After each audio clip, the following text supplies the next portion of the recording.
Hi friends, இந்த வீடியோவில் நம்ம என்ன பார்க்க போகிறோம்னா, Kolkata knight Riders vs Punjab kings match number 12 full detail வந்து நம்ம பார்க்கலாம். மறக்காமல் நம்ம சேனலை சப்ஸ்கிரைப் பண்ணிக்கோங்க, டெலகிராம் சேனலில் ஜாயின் பண்ணிக்கோங்க, வீடியோவை லைக் பண்ணிடுங்க. அப்போ தான் மற்றவங்களுக்கும் வீடியோ ஷோ ஆகும்.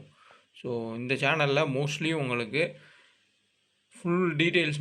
இந்த வீடியோவில் ஃபுல் டீட்டெயில்ஸுமே வந்து எடுத்துகிட்டு வந்திருக்கேன். உங்களுக்கு கிளியராக புரியும். ஏன்னா லாஸ்ட் 2-3 வீடியோவில் ஹெட் டு ஹெட் வின்னிங் ஸ்டாட்ஸை நான் ஆட் பண்ணலை. ஸோ கண்டிப்பாக இந்த வீடியோவில் உங்களுக்கு தேவையான எல்லா ஸ்டாட்ஸுமே இருக்கும். ஸோ அப்படி இப்படி ஓரளவுக்கு போயிட்டுருக்கு. கம்ப்ளீட்டாக புவராக போகுதுன்னு சொல்ல முடியாது, மீடியமாக போயிட்டுருக்குன்னு நம்ம சொல்லலாம். ஒரு சில மேட்ச் மினி ஜிஎல் அடிக்கிற மாதிரி வந்து போயிருக்கு. ஸோ அதனால் கொடுக்குற ஸ்டாட்ஸை உங்களோட ஐடியாஸையும் பயன்படுத்திக்கோங்க. வாங்க வீடியோக்குள்ளே போகலாம். ஃபுல் டீட்டெயில்ஸ் வந்து நம்ம பார்க்கலாம். ஈடன் கார்டன் கிரவுண்டில் தான் வந்து இந்த மேட்ச்சு நடக்குது. பஞ்சாப் ரொம்ப ஸ்ட்ராங் டீமாக இருக்காங்க. அதே மாதிரி கேகேஆர் புவர் டீம்னு சொல்ல முடியாது, சில லாஜிக்கல் மிஸ்டேக்னால அவங்க வந்து தோத்துட்ருக்காங்க. டோட்டல் மேட்ச் இந்த கிரவுண்டில் 20 மேட்ச் வந்து நடந்திருக்கு. இப்போ ரீசெண்டாக அதில் 9 மேட்ச் வந்து ஃபஸ்ட் பண்ண டீமும் 11 மேட்ச் வந்து பவுல் பண்ண டீமும் ஆவரேஜ் 163 ரன் வந்து நம்ம எதிர்பார்க்கலாம். ஸோ ஓவரால் பார்த்தோம்னா ஸ்பின்னர்ஸை வச்சு விக்கெட்டை தூக்குவாங்க, நரேனு அதுக்கப்புறம் வருணுக்கு ஏற்ற மாதிரி பிச்சை செட் பண்ணுவாங்க பார்த்தா அப்படி இல்லை. எல்லா கிரவுண்டுமே வந்து ஃபுல் அண்ட் ஃபுல் பேட்டிங் ட்ராக்மாக தான் இருக்குது. இன்னொன்று, சேஸ் பண்ணுற டீம் தான் ஜெயிக்கிறாங்க. பட் 200 ரன்னுக்கு மேலே அடிச்சிட்டாங்க ஃபஸ்ட் பேட் பண்ணுற டீம்னா கொஞ்சம் தடுமாறுறாங்க. ஸோ பிச்சு ரிப்போர்ட் ஆன் டைம் பாருங்கள். ரொம்ப ஃப்ளாட் ட்ராக்கு பேட்டிங் ட்ராக்குன்ற மாதிரி தெரிஞ்சிச்சுன்னா ரெண்டு டீம்லேயுமே ஃபுல் அண்ட் ஃபுல் பேட்டர் எடுத்துக்கிறது ரொம்பவுமே கரெக்டாக இருக்கும். ஏன்னா ஆர்சிபியில் டிம் டேவிட் அடித்ததை பார்த்துருப்பீங்க. யாருமே எதிர்பார்த்துருக்க மாட்டோம் டிம் டேவிட்டில் பேட்டிங் வருவார், அவ்வளோ பெரிய கிளிக்கில் அடிப்பார் அப்படின்னு. ஸோ அதனால் ஹிட்டர்ஸை மேபி உங்களுக்கு உதாரணத்துக்கு ஒரு மார்க்கஸ் ஸ்டோயினிஸ் கூட எடுத்துக்கலாம். நல்ல பேட்டிங் ட்ராக்காக இருந்து திடீர்னு மேலே அனுப்பிச்சு அவர் கிளிக் ஆனாலும் ஆனதான். கேகேஆரில் மிடில் ஆர்டரில் ரிங்கு சிங்கு, நரேனு அவங்க கூட வந்து அடிக்கலாம். இல்லை நரேனை மேலே ஆட வச்சாங்க அப்படின்னா கீழே வந்து வேறு பிளேயரை கொண்டு போவாங்க. அப்போ நம்ம வந்து அவங்கள ட்ராப் பண்ணுற மாதிரி இருக்கும். அவங்களையும் நம்ம பிக் பண்ணிக்கலாம். ஆன் டைம் பிச் ரிப்போர்ட் பாருங்கள். ஃப்ளாட் ட்ராக்குன்ற மாதிரி அப்டேட் கிடச்சா வந்து பேட்டிங் தரப்பில் ஃபுல் அண்ட் ஃபுல் வந்து எடுத்துக்கிறது பெட்டராக இருக்கும். ஸோ ஜம்போ ஆப்பு இன்ஸ்டால் பண்ணுவாங்க, கண்டிப்பாக இன்ஸ்டால் பண்ணுங்கள். ஒன்லி லீகல் அஃபிஷியல் ஆப் இது தான். நீங்கள் ஷாப்பிங் கேட்டகரியில் ஃப்ளிப்கார்ட், அமேசான் மாதிரி இந்த ஆப்பில் நீங்கள் பர்ச்சேஸ் பண்ணிக்கலாம் டெபாசிட் பண்ணுற அமௌண்ட்டில். ஸோ ஃபோன்பேயில் டெபாசிட் பண்ணிக்கோங்க. இன்ஸ்டால் பண்ணவங்க இன்ஸ்டால் பண்ணிக்கோங்க. 2K கோல்டுன்னு ரெஃபர் கோடை மறக்காமல் பயன்படுத்திக்கோங்க. ரெஃபர் கோல்டு ரொம்பவுமே முக்கியம். ஸோ ரெஃபர் கோடை வச்சு நீங்கள் இன்ஸ்டால் பண்ணிங்கன்னா சப்போஸ் எதாவதுனா நம்ம வந்து ரெஃபர் கோடை வச்சு வந்து எதாவது ப்ராப்ளம்னா சரி பண்ணலாம். சேம் டைம் இந்த ஆப்பில் என்னென்ன இருக்குன்னா, நீங்கள் டாப்அப் பண்ணிங்கன்னா உங்களுக்கு காயின்ஸாக கொடுப்பாங்க. ஒரு 10,000 டாப்அப் பண்ணால் அந்த காயின் கிடைக்கும். அதே 10,000 கேம் டோக்கன் கொடுத்துருவாங்க. நீங்கள் அதை வச்சு கேம் ப்ளே பண்ணிக்கலாம். வித்ட்ராலும் டிஜி கோடில் வந்து நீங்கள் வித்ட்ரா எடுத்துக்கலாம். ரொம்பவுமே பக்கா சேஃபாக இருக்கும். அவங்களோட போஸ்டர்ஸு அதுக்கப்புறம் அவங்களே வந்து அஃபிஷியலாக எல்லாத்துலேயுமே வந்து போட்டுட்டு தான் இருப்பாங்க. ட்ரை பண்ணிக்கோங்க. ஸோ லீடர் போர்டுமே இருக்குது. லீடர் போர்டை எந்த அளவுக்கு வந்து கிளியராக பண்ணுறாங்கன்னா, நீங்கள் ஒவ்வொரு மேட்ச் முடிகிறப்பையும் கீழேயும் நீங்கள் ஆப் ஓப்பன் பண்ணாலே நீங்கள் ப்ளே பண்ண உங்களுக்கு அங்கே லோட் ஆகிட்டே இருக்கும். இவ்வளோ நீங்கள் போட்டிருக்கீங்க, இவ்வளோ ப்ளே பண்ணியிருக்கீங்க, உங்களுக்கு இந்த ப்ரைஸ் ரெடியாக இருக்குது அப்படின்னு அவ்வளோ ஜென்யூனாக வந்து பண்ணிகிட்ருக்காங்க. கண்டிப்பாக இன்ஸ்டால் பண்ணிக்கோங்க. ரொம்பவுமே பர்ஃபெக்டான ஒரு ஆப். ஸோ ஸ்கோர் கார்டு அனலைஸ்ன்னு பார்த்தோம்னா, ஸோ இந்த கிரவுண்டில் நடந்த ஒரே மேட்ச்சு சன்ரைஸ் ஹைதராபாத்தும் கொல்கத்தா நைட் ரைடர்ஸ் ஆனதான். அதில் முசர் பானி உங்களுக்கு கட்டர்ஸை போட்டு விக்கெட் எடுத்தார். வைபவ் டெத்தில் சூப்பராக போட்டார். ஸோ ஃபஸ்ட் பால் போடுறப்ப டெத்தில் போடுறவங்களுக்கு எஃபெக்டிவாகவும், கட்டர்ஸ் போடுற எல்லா பவுலர்ஸுக்குமே ஹெல்ப்ஃபுல்லாக தான் இருந்திருக்கு மீடியம் பேஸில். ஸோ நல்ல பேட்டிங் ட்ராக்கு, ஸ்பின்னை விட கட்டர்ஸ் போடக்கூடிய பவுலர்ஸ்க்கு அதிகமான அட்வான்டேஜ் இந்த கிரவுண்டில் இருந்திருக்கு. ஸோ கண்டிப்பாக ரெண்டு டீம்லேயும் நீங்கள் கட்டர்ஸ் போடுறவங்க பார்த்தீங்கன்னா, ஹர்ஷ்தீப் சிங் வந்து பாலை நல்ல சீமில் போடுவார். ஆனால் சம்டைம்ஸில் நீங்கள் பார்த்தீங்கன்னா அவரும் வந்து கட்டர் போடுவார், விக்கெட்டுன்றது கிடைக்கும். அதே மாதிரி கேகேஆரில் உங்களுக்கு முசர் பானி அவர் கட்டர்ஸ் போடக்கூடிய ஒரு பவுலர் தான். நல்லாவே வந்து ஸ்லோவாக போடுறதுனால அவர் ஃபஸ்ட் ஆர் செகண்ட் கீ பிளேயராக இருப்பார். இப்போ ஸ்கோர் கார்டு அனலைஸ் பார்ப்போம். போன சீசனில் ஆடின ரெண்டு டீமுக்கு எதிரான மேட்ச், அதில் ஒரு மேட்ச் வந்து மழையினால் பாதிக்கப்பட்டுச்சு. அதுலேயும் வைபவ் 2 விக்கெட் எடுத்திருக்காரு. சிம்ரன் சிங்கு, பிரியான் சாரியா 2 பேரும் பயங்கரமாக வந்து ஸ்கோர் பண்ணியிருக்காங்க. பிரியான் சாரியா, சிம்ரன் சிங் இந்த சைட்லேயும் 30-22 அடிச்சிருக்காங்க. ஹர்ஷித் ராணா இருந்தார், பட் இப்போ இல்லை, அவர் இன்ஜுரி காரணமாக. நரேனு 2 விக்கெட்டு, வருண் சக்கரவர்த்தி 2 விக்கெட்டு. ஸோ என்னென்னா 110 தான் அடித்தாங்க. அந்த மேட்ச் எல்லோரும் பார்த்துருப்பீங்க. ஆனால் கேகேஆர் 95 ஆல் அவுட் ஆனாங்க. செகல் 4 விக்கெட் எடுத்தார், மார்க் ஆன்சன் 3 விக்கெட்டு. ஸோ பர்ஃபெக்டாக இருக்கும். ஆனால் இப்போ என்ன ஒரு அட்வான்டேஜ்னால், Finn Allen left arm seamers போட்டாலும் கொஞ்சம் தடுமாறினாலும் அடிச்சிருவார். நின்னார்னா அவருக்கு இருக்க ஒரே ப்ராப்ளம் லெஃப்ட் ஆர்ம் ஸ்பின்னு தான்.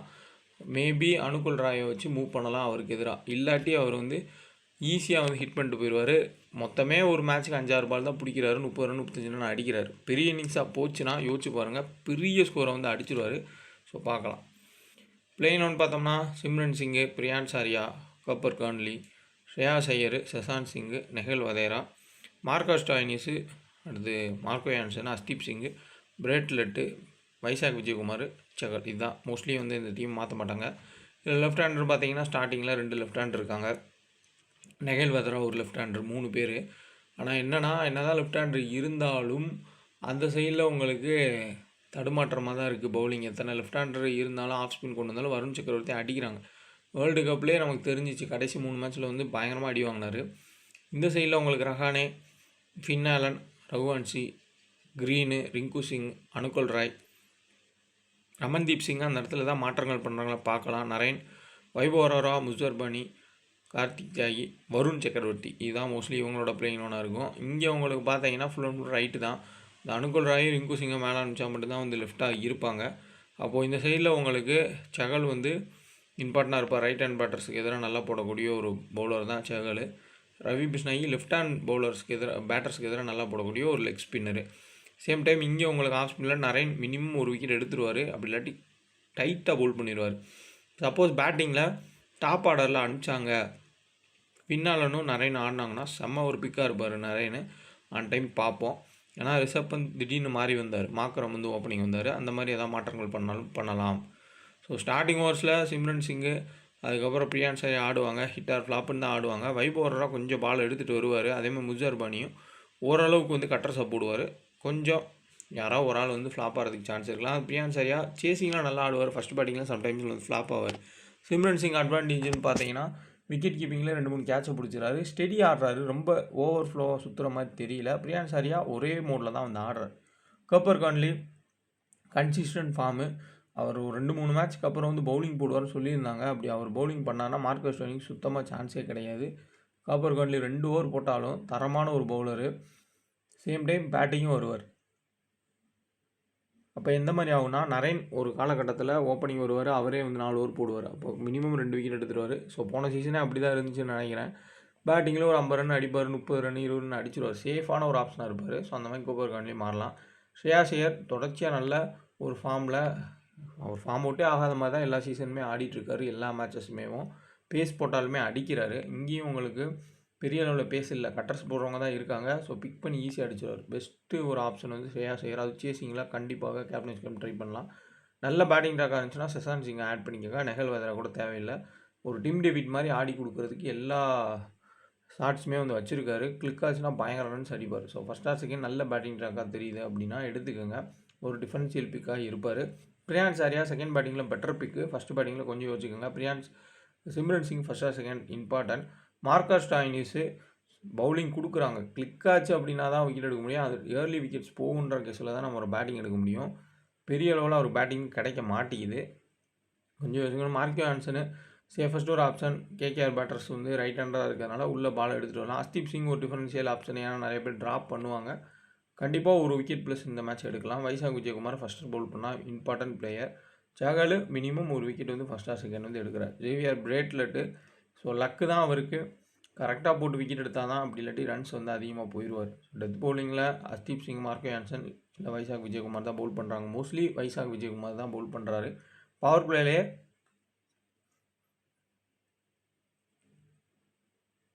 பிளேலே பார்த்தீங்கன்னா பிரேட்லெட்டும் அதுக்கப்புறம் மார்க்கோ யான்சனும் போட்டுறாங்க. அஸ்தீப் சிங், வைசாக் விஜயகுமார் தான் ஃபஸ்ட்டு போல் பண்ணுறாங்க டெத்து. ஸோ மெயினாக வந்து அவங்கள யோசிச்சுக்கோங்க. மார்க்கோ யான்சன் கட்டர்ஸ் போடுவார். இல்லை ஒன் சைட் டீம் காம்பினேஷனாக நீங்கள் பஞ்சாப்பை மட்டும் கொண்டு போகிறீங்க, அவங்களே வின் பண்ணுவாங்க அப்படின்ற மாதிரி போனீங்கனாலும் போங்க. ஸோ ஸ்டாட்ஸையும் வந்து பார்த்துக்கோங்க. பெஸ்ட்டு கேப்டன்ஸையும் கப்பர் கான்லி, ஸ்ரேயாஸ் ஐயர் தான். ஜிஎல்ல வேணால் சிம்ரன் சிங், அஸ்தீப் சிங்கை ட்ரை பண்ணுங்கள். இந்த சைடில் ரஹானே தொடர்ந்து ஃப்ளாப் ஆக மாட்டார். அதுவும் ஃபஸ்ட்டு பேட்டிங்கில் நீட்டாக ஆடுவார். செகண்ட் பேட்டிங்கில் ப்ரெஷரில் அவுட் ஆவார்.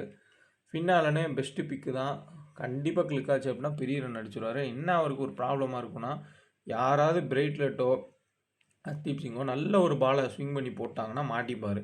ரகுவன்ஷி ஸ்டெடியாக ஆடுறாரு. பட் என்னென்னா அவருக்கு ப்ராப்ளம் ரன் அவுட் ப்ராப்ளமாக இருக்குது. கரெக்டாக ரன் ஓட மாட்டாரு. பட் விக்கெட் கீப்பிங் ஆப்ஷன்லேயும் நமக்கு பாயிண்ட் இருக்குது. Rinku Singh first or second minimum ஒரு 30 ரன் ப்ளஸ் அடிச்சிருவார், 2 கேட்ச் பிடிச்சிருவார். சேஃபஸ்ட் ஒரு ஆப்ஷன். கேமரன் க்ரீனு பவுலிங் போடுவாரான்றது தெரியல. பேட்டிங்கில் அவருக்கும் லக் இல்லாமல் தான் போயிட்டுருக்கு. பட் ஆனால் அவர் எப்படிப்பட்ட பிளேயர்னு எல்லாத்துக்கும் தெரியும். Australian player. ஸோ கிளிக்கான செம்மையாக வந்து ஆடுவார். ஸோ ஃபின்னாலும் ஒரு 30 ரன் அப்படி அடிச்சு அவுட் ஆனால் கூட அதுக்கப்புறம் ரகுவன்ஷி கேமரன் க்ரீன் எடுத்துகிட்டு போகலாம். அனுகுல் ராய் ரொம்ப ரிஸ்கியான பிக்கு. ரமன்தீப் சிங்கு ஃபார்ம்லேயே கிடையாது. நரேனு ஒரு விக்கெட் எடுக்கலாம். பேட்டிங் கிடச்சா ஒரு 10 ரன் ஆடலாம். சப்போஸ் ஓப்பனிங் அனுப்பிச்சாங்க அப்படின்னா பெட்டர் ட்ரை. வைபவ் ஓவராக ஃபஸ்ட் போல் பண்ண எடுத்துக்கோங்க. டெத்லி போகிறதுனால மினிமம் ஒரு விக்கெட் வரை எடுக்கலாம். முசர் பண்ணி ரொம்ப இம்பார்ட்டன்ட். கார்த்திக் தாயி என்ன தான் போல் பண்ணி விக்கெட் எடுத்தாலும் அவர் போடுற பேஸை கண்ட்ரோல் பண்ண முடியாமல் ரன்ஸை வந்து கொடுத்துருவார். வருண் சக்கரவர்த்தி ரிஸ்கி பிக்காக மாறிட்டார். ஒரு காலத்தில் ஒரு 7 மேட்ச்சுக்கு முன்னாடி வரையும் சேஃபஸ்ட் பிக்கு வருண் சக்கரவர்த்தி தான். மினிமம் 4 விக்கெட்டுன்னு. இப்போ அவர் பால் ஈஸியாக திரும்புறதுக்கு முன்னாடியே அடிச்சிடுறாங்க. அவர் ஸ்ட்ரெயிட்டாக மட்டும்தான் போடுறாரு அப்படின்ற மாதிரி தெரிஞ்சிருச்சு. குத்தி அப்படி திருப்புது இப்படி திருப்புது, குல்தீப் ஏதா மாதிரி போடுறது, ஒரு சேன் மான் பண்ணி போடுறது அப்படிலாம் இல்லை. அவர் ஜஸ்ட்டு தூக்கி ஸ்டெம்பில் தான் போடுறாரு. அது இப்போ எல்லாருமே கெஸ் பண்ணிட்டாங்க. ஸோ அதனால் அடிச்சிடுறாங்க. ஸோ எந்த அளவுக்கு அவர் கம்பேக் கொடுக்க போகிறாருன்றது தெரியல. ஸோ இனிஷியல் ஸ்பெல்லில் உங்களுக்கு வைபவ் ஓவராரா, முசர் பானி இல்லாட்டி கார்த்திக் தாய் கம்பைன் பண்ணி பவுல் பண்ணாங்க. டெத்தில் கண்டிப்பாக வைபவ் ஓவராரா ஒரு ஓவரும் உங்களுக்கு முசர் பானி தான் வந்து முடிச்சு கொடுப்பாரு. நீங்கள் கேப்டன் கேப்டனை கூட முசர் பானியை ட்ரை பண்ணுங்கள். ஸோ பெஸ்ட்டு கேப்டன் கேப்டன் இந்த சைடில் உங்களுக்கு பார்த்தீங்கன்னா ஃபஸ்ட்டு பேட் பண்ணால் ரஹானே கண்டிப்பாக. அதேமாதிரி ரகுவன்ஷி சேசிங்கில் ஒரு பெட்டர் டை. Cameron Green. பிரியான் சரியாக ஹெட் ஹெட்டில் 2 மேட்ச்சில் 91 நல்ல ரெக்கார்டு. சேசிங்கில் ஒரு செம்ம ட்ரை. வென்யூவில் 69. இங்கே சிம்ரன் சிங் 34 ஹெட் ஹெட்டில், வென்யூ 149. ஸ்ரேயாசே 40 ரன் ஆவரேஜுக்கார் ஹெட் ஹெட்டில். ஸோ ஒரு கப் அடித்து கொடுத்த ஒரு பிளேயரை தூக்குனாங்க கேகேஆர்லேருந்து. அதுக்காண்டியே வந்து எப்போயுமே நல்லா ஆடணும்னு பார்ப்பார். வென்யூவில் 28. நஹேல் எதிராக ஹெட் ஹெட்டில் 4 மேட்ச்சில் 25 தான். ஸோ எப்படி வந்து பஞ்சாப் இவரை பேக் பண்ணாங்கன்னு தெரில. ஸோ கிட்டத்தட்ட திலக் ஒரு மாதிரி பிளேயர் தான் இவரும். சசாந்த் சிங் 3 மேட்ச்சில் 97. மார்க்கஸ் ஸ்டாயினிஸு 12 மேட்ச்சில் 158. ஸோ பவுலிங் கிடைக்காது, ஜஸ்ட் ஒரு பிளேயர் ஆடுறாரு. மார்க் ஆன்சனு 8 மேட்ச்சில் 9 விக்கெட்டும், வென்யூவில் 3 மேட்ச்சில் 2 விக்கெட்டும். வைசாக் விஜயகுமார் 3 விக்கெட். சஹல் 33 விக்கெட் எடுத்திருக்காரு ஹெட் டு ஹெட்டில், பார்த்துக்கோங்க. வென்யூவில் 10 விக்கெட்டு. ரீசெண்டாகவும் நல்லா தான் போட்டுட்ருக்காரு. ரஹானே 29 ஆவரேஜ் ஹெட் ஹெட்டில், வென்யூவில் 30. ஃபஸ்ட் பேட் பண்ணால் கேப்டன் ட்ரை பண்ணுங்கள். ஃபின் ஆலன் ஒரு மேட்ச் ஆடி இருக்கார், வென்யூவில் 28. வேர்ல்டு கப்பில் இதே கிரௌண்டில் தான் 100 அடித்தார் கம்மி பாலுக்கு. ரகுவன்ஷி 37 ஹெட் ஹெட்டில், வென்யூ 27 ஆவரேஜ். கேமரன் க்ரீன் 4 மேட்ச்சில் 139, வென்யூவில் ஃப்ளாப்பு. இங்கே ரிங்கு சிங் பார்த்தோம்னா ஹெட் ஹெட்டில் 2 மேட்ச்சில் 6, வென்யூவில் 10 மேட்ச்சில் 100. ஸோ இந்த ஸ்டார்ட் வந்து கரெக்டானு தெரியல, செக் பண்ணிக்கோங்க. பட் ஆனால் இப்போதைக்கு அவர் இருக்க ஃபார்முக்கு நல்லா தான் வந்து ஆடிட்டுருக்காரு. நரேனு 27 மேட்ச்சில் 36 விக்கெட் ஹெட் ஹெட்டில், வென்யூவில் 72 ரன்ஸும் அடிச்சிருக்காரு. கார்த்திக் தாய் ஹெட் ஹெட்டில் 2 மேட்ச் 2 விக்கெட், வென்யூவில் 1 விக்கெட்டு. வைபவ் ஓவரா 3 மேட்ச்சில் 3 விக்கெட்டு, வென்யூவில் 19 விக்கெட் எடுத்திருக்காரு. நல்ல ஃபார்மில் இருக்கார். எவ்ரி சீசன் எல்லா மேட்ச்லேயும் 1 விக்கெட் ப்ளஸ் எல்லா மேட்சுமே எடுத்து கொடுக்குறாரு. வருண் 11 விக்கெட்டு, வென்யூவில் 30 விக்கெட்டு. முசர் பண்ணி ஒரு மேட்ச் தான் ஆடினார், அதில் 4 விக்கெட் எடுத்தார் இந்த கிரௌண்டில். ஸோ டீமு காம்பினேஷன் பார்த்தோம்னா ரைட் சைடுக்கு சேஃபஸ்ட்டு கோப்பர் கன்லி, ஸ்ரேயாஸ் ஐயர், ரஹானே, நீங்கள் ஃபின்னாலன்னு யாரை வேணால் வந்து மாற்றி செட் பண்ணிக்கோங்க. லெஃப்ட்டில் இருக்கிறது வந்து பிச் ரிப்போர்ட்டுக்கு ஆப்போசிட்டான்னு இல்லை. சப்போஸ் பேட்டிங் ட்ராக் எல்லாம் நியூட்ரல் ட்ராக்காக இருந்தால் இந்த மாதிரி தான் போகும். மிடில் ஆர்டர் பேட்டர்ஸுக்கு வரும். பவுலர்ஸ் தான் அதிகம் விக்கெட்ஸ் வந்து எடுக்கிற மாதிரி இருக்கும். போக போக மேட்ச் போக மாற்றலாம். சப்போஸ் கேகேஆர் இப்படி கூட நினைக்கலாம், பஞ்சாப்பும் நல்ல பேட்டிங் வச்சுருக்காங்க, நம்ம இதே ஃப்ளாட் ட்ராக்கை கொடுத்தா நம்மளை பொழந்துருவாங்க, அதனால் ஒரு நியூட்ரல் ட்ராக் கொடுப்போன்ற மாதிரி தெரிஞ்சிச்சு அப்படின்னா, பால் நின்று வந்துச்சு அப்படின்னா கண்டிப்பாக பவுலர்ஸ் அதிகமாக எடுத்துக்கோங்க. ஆன் டைம் பிச் ரிப்போர்ட்டாக கண்டிப்பாக டெலகிராமில் அப்டேட் பண்ணுறேன். ஸோ சேனலை சப்ஸ்கிரைப் பண்ணிக்கோங்க. அதேமாதிரி வீடியோ லைக் பண்ணிக்கோங்க. டெலகிராமில் மறக்காமல் ஜாயின் பண்ணிக்கோங்க. உங்களுக்கு தேவையான அப்டேட்ஸ் வரும். ஒரு சில சேஞ்சஸ் பண்ணிக்கோங்க. வீடியோ பார்த்து உங்களோட ஐடியாஸை மாற்றிக்கோங்க.